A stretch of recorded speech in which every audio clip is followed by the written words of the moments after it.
ሰይፍ ይዘሽ ወደ ቤቴ ለመበጥበጥ ከመጣሽ ያ ሰይፍ መጀመሪያ የሚያርፈው ያንቺ አንገት ላይ ይሆናል። እንዴ እየገባክ ነበርኩ። ብሽቅ በጣም እያሳዘነችኝ ነው። ይሄ ሁሉ ድራማ ማስተዋል ሲሰራ ምንም የምታውቀው ነገር የለም እና ደግሞ ይሄን ነገር እኔ እንደማውቅ ካወቀች አባዬ እርግጠኛ ነኝ ትረግመኛለች። ተጨነቅሽ አይደል አንቺ? ማወቅ እኮ አልነበረብሽም። አንዳንድ እውነቶች ሲፈጠሩ ውሸት ይሆናሉ፣ ግን ሆነዋል፣ ተደርገዋል። በመደረጋቸው ደግሞ እውነት ናቸው፣ ግን ደግሞ እንዳንናገራቸው አንችልም። እውነት የሆነ ውሸት የተደረገ የተፈጸመ ግን ደግሞ የማይናገሩት። አቢጌል በእኔ የደረሰ በማንም ደርሶ አያውቅም። ስለ ዳጣ እናት ምን ብዬ እነግርሻለሁ? ውርደቴን ከማስፋት ውጭ ምን ይላል መሰለሽ?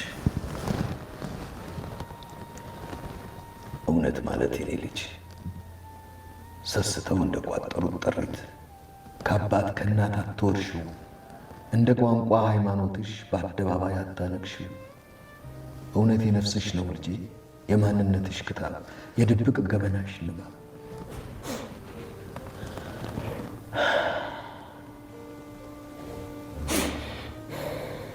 የኔ ልጅ ከየአደባባዩ ቧልት ከየሸንጎንቱ ፈንቱ እውነት ፍለጋ ስትባስኝ ማስተዋልሽን አታባክኝ። ሕዝብ ልብ ያልታረጸ ገደል ሀገር ያልተቀበለው እውነት ሸራ ወጥሮ ቢነድፉት በድንጋይ በወርቅ ቢቀርጹት ጊዜ ጠብቆ ይነሳል፣ ቀኑ ሲነጋ ይፈርሳል።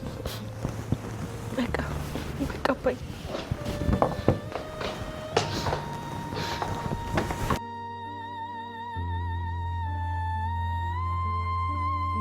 መድኃኒት መታለች። ቤቱን ሁሉ በአንድ እግሩ እያቆመ ትገኛለች ማለት ነው። እየበጣበጠችና እየረበሸ ትገኛለች ማለት ነው። እንግዲህ ልቦና የሁላችንም ሚስጠን ነው የሚባለው በእውነቱ ነገር። ሰው ቤት መጥቶ መፈትፈት፣ በሰው ትዳር ውስጥ መግባት ከባድ ነው እና እሷ ግን እህቴን እያለች የጠቀመ መስላ እየጎዳቻትም ነው። ስለዚህ ሁኗል፣ አይመለስም። አንድ የሆነ ነገር መቼም የሚመለስበት ነገር የለውም እና እንግዲህ ሁላችንም ልቦና ይስጠን ነው የሚባለው። እንግዲህ እሷም እንደዛ እያደረገ ትገኛለች። ጋሽ ደረጀም በጣም እየተቆጣና እየተናገራት ይገኛል ማለት ነው። በእውነቱ ነገር ለምንድን ነው እንደዚህ የምታደርጊው? እንደዚህ የምታደርጊ ከሆነ ውጭልኝ ከቤቴ ብዬ አልናገርሽም። እኔም ማደርገውን ነገር አደርጋለሁ። ምክንያቱም ከዚህ በኋላ አንቺን ውጪ ብዬ የምናገርበት ምንም ነገር የለኝም፣ ሬሳሽ ነው የሚወጣው እያላት ነበረ። እሷም እንግዲህ አይደለም እኮ እኔ ምንም አላልኩም እያለች እየተለፋደደ ትገኛለች።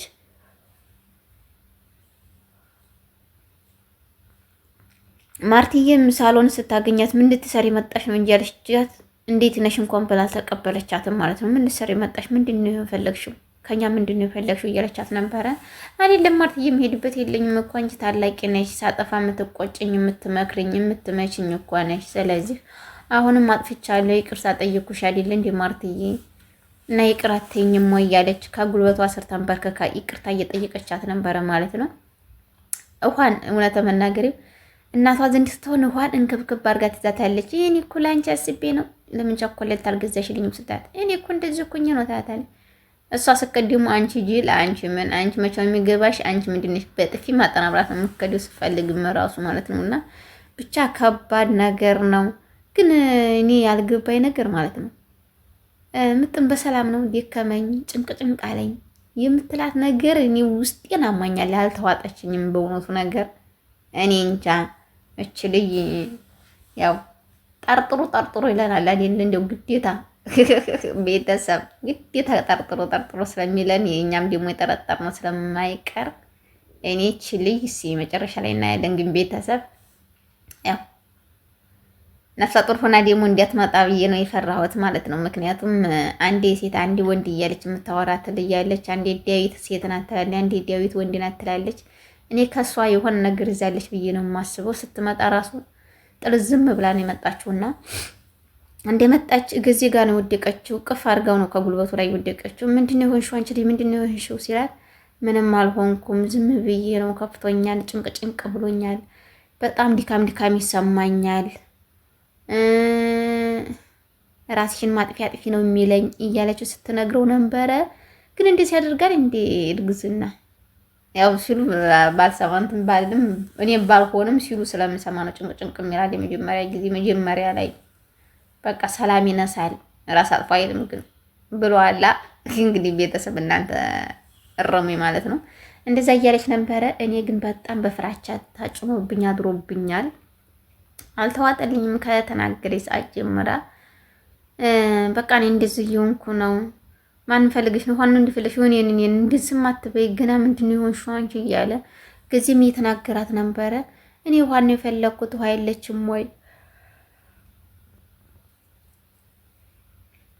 ስትለው ነበረ። ውሃ አለች ቤት ናት ሂጂ እያላት ነበረ። ተነስታ ወደ ውሃ ዘንድ እያዘገመች የሄደችው ግን ቤተሰብ መጨረሻ ላይ እናያለን። ብቻ ደህና ያድርግንና ሁሉም ነገር እንዲህ ነበር ሳይቀመጥ ሊበላሽ ትንሽ እየቀረው ነው ማለት ነው። ውሃና እንደዛ ከሆነች ውሃና ምጥኔም ይጣላሉ በሚል ሀሳብ ይኖረኛል። ያው ጥንቁልና አለብሽ ወይ እንዲያትሉኝ ማለት ነው። ያው ጠርጥሩ ስለሚለን ነው እኛ ሚዲያም ቅመሞች እንትናችን አእምሯችን ሰፊ ነው። በትንሹ አይደለም የምናስበው፣ በሰፊው ስለሆነ የምናስበው የዛሬንም ብቻም ሳይሆን የሁል ጊዜውንም ስለሆነ ጠቅለን አንድ ላይ የምናስበው። ለዛ ነው እንግዲህ ቤተሰብ ይቅርታ አድርጉልኝና እንደዚህ ያልኩበት ምክንያት እና ማርትዬም በጣም ነው የተናደደችባት። ከዛሬ ጀምረሽ እንደዚህ ያለ አማርኛ የምትናገሪ ከሆነ እኔ ውርድ ከራሴ ነው። ምክንያቱም ቤቴን ትዳሬን ከልጆች ላይ ማፋታት አትችም። እኔ ደግሞ ቤቴንም ትዳሬንም የምወድ ልጅ ነኝ። ደሬ ደግሞ እንዲቀየምና እንዲከፋ አልፈልግም። እንዲህ የምታደርጊ ከሆነ ቀጥ ያንቺ መጣሽበት ትሄጃለሽ እንጂ የኛ ቤት እንደዚህ የሚሆን አይደለም እያለቻት ነበረ። አይደለም እኮ ማርትዬ እንደዛ አይደለም እያለቻት ነበረ። ግን ይሄን ቤት እሱ ከሌላ ወልዶ እየተጫወተባት እቴን ዝም ብያ ላይ እያለች እንትን እያለች ምን አለሽ ስትላት አረ ምንም ነው ያለችው ማለት ነው። ምንም አላልኩም እሺ ባህሪን አስተካክላለሁ ብላለች። ማስተካከል አታስተካክልም ሌባ ላማሉ ዳቦ ይልሳል የሚባለው ተረት ነውና መቼም ባህሪዋ እንደማታስተካክል ተስፋ አለኝ። መድኃኒት እንትን በዛ አጋጣሚ ሰላምዬም እና ዳጣዬም በአንድ ላይ ቤት ተከራይተው እንዲኖር ነው የምንፈልገው። እዛ ቤት ሄደው ቤት ማበላሸት ወይም ደግሞ ቤተሰብ መነጣጠል ወይም ደግሞ መለያየት አይቻልም። ደስ አይለንም። እውነት መናገር የራሳቸው ቤት ተከራይተው ሁለታቸው ባንድ እየሆኑ እዛው ልጆቿን አሳውቆ እዛው ቢቀመጡ ነው። እንዴት ብላ የማርትዬን አይን ማየት ትችላለች? አረ እውነት መናገር ከምር በጣም ከባድ ነው። የማርትዬን አይን ማየት አይቻልም ከእውነቱ ነገር ማለት ነው። ምክንያቱም የእሷን ባልቀምታ ከአንድ አይሉ ሁለት ልጅ ወልዲያ መልሼ ቤት ገባለሁ እንዴት ብላ ነው ግን የሚታየው? ምንም ድራማ ፊልም ቢሆን ማለት ነው ይከብዳልና የሚሆነውን ነገር አድርጉ፣ የሚመሳሰለውን ነገር እንጂ እንደዚህ የሚቀረነውን ነገር አይቻልም። ማረድም ይቻላል እኮ መግደልም ይቻላል እኮ ማፈንም ይቻላል እኮ። እሷም ተኛችበትን ማስቀረት ትችላለች። ምክንያቱም በባሏ ላይ ነው ሄደችው፣ አይፈረድባትም። ስለዚህ እንትናም ራሱ ዳጣይም እናቴ በቃ እኔ እኮ ብር ተሰጥቻለሁኝ 1 ሚሊዮን ብር ነው የተሰጠሁት እያለች ስትናገር ነበረ። ሆቴሉን አዘግተሽ ነው አለች። ሆቴል ውስጥ እንሆናለን ትላታለች። ከ2 ቀን ከ3 ቀን ወጪ ያልፋልና ማለት ነው። እንደዛ እያለቻት ነበረ። ካልሰሩበት እኮ ያልቃል። ይሄም ራሱ ብዙ ያንቺ ብዙ ቢመስልሽም ትንሽ ነው ያልቃል እያለቻት ነበረ ሰላምዬ ማለት ነው። እኔ እናንተ አውቃችሁ አባታችሁ ቤት ሆናችሁ እኩል መካፈል አለባችሁ ከንብረቱም ከሁሉም ከአባታችሁ። ስለዚህ እኔም ፈልገው እኔ ምን አለኝና ነው እናንተን የማበላችሁ? እኔ ራሴ ምንም የለኝም። አክስቴ የሚያስጠጋችኝ ወልጅ እስከምነሳ ድረስ እንጂ ከዛ በኋላ አላስጠጋችኝም። ውጭ ነው የምትለኝ እያለቻት ነበረ። እና ይከብዳል እውነት መናገር። አንቺም ሰላምዬም ዳጣዬንና ልጅሽን ይዘሽ ባባን ይዘሽ አንድ ክላስ ተከራይተሽ መኖር ትችያለሽ። የሚጎለውንና የሚቸግራችሁን ጋሽ ደረጃ እያሟላ እዛ ብትኖር ይሻላል እንጂ እንዴት ነው ማርታ ጋር ሄደሽ የምትገናኙስ? እንዴት ነው ፊቷንስ የምታዩ? እንዲያውም ከአንድ አይሉ 2 ልጅ ወልደሽ ይከብዳል በእውነቱ ነገር እና ከባድ ነው፣ አይቻልም። እምነት ከሆነ ደግሞ እምነት ነው። እሷ ደግሞ በባሏ ድርድር አታውቅም።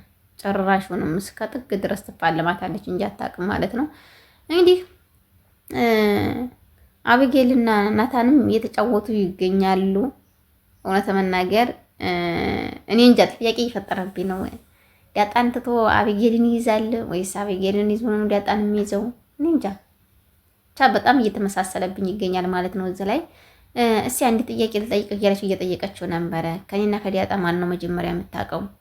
ዳጣ ትወድሃለች አይደለ ስትለው እኔም እወዳታለሁ ነው ያላት። እግዚአብሔር በሚያውቀው እኔም እወዳታለሁ እኮ ሲላት፣ አዎ ትወዳታለህ።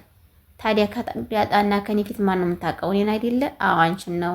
እኔ አይደለም ያፈቀርኩ። ታዲያ እኔ አይደለም ሞድ እኔ አይደለም ያፈቀርኩ። አዎ አንቺ ነሽ ያፈቀርሽኝ፣ ግን እሷን ነው እያላት ይገኛል ማለት ነው። እኔ በእህቴ ላይ ምንም ነገር የማደርገው ነገር የለኝም። ምክንያቱም እህቴ ናት፣ ግን እሷ ናት እንጂ የቀማች እኔ እሷን አልቀማሁባትም እያለችው ነበረ ማለት ነው። እንደ እውነት መናገር በጣም ከባድ ነው። ሰላምዬም እሱን ነው የምታገቢው ትላለች፣ በጎን ማርትዬም እሱን ነው የምታገቢው ትላለች። እንትናን አቢጌልን እንግዲህ በመካከል እየተጋጩ ነው ያሉት ማለት ነው። ከዚህ በመቀጠል በአዲስ ቪዲዮ እስከምንገናኝ ቤተሰብ ላይክ፣ ሼር፣ ሰብስክራይብ ማድረጋችሁን አትርሱ። በጣም አመሰግናለሁ።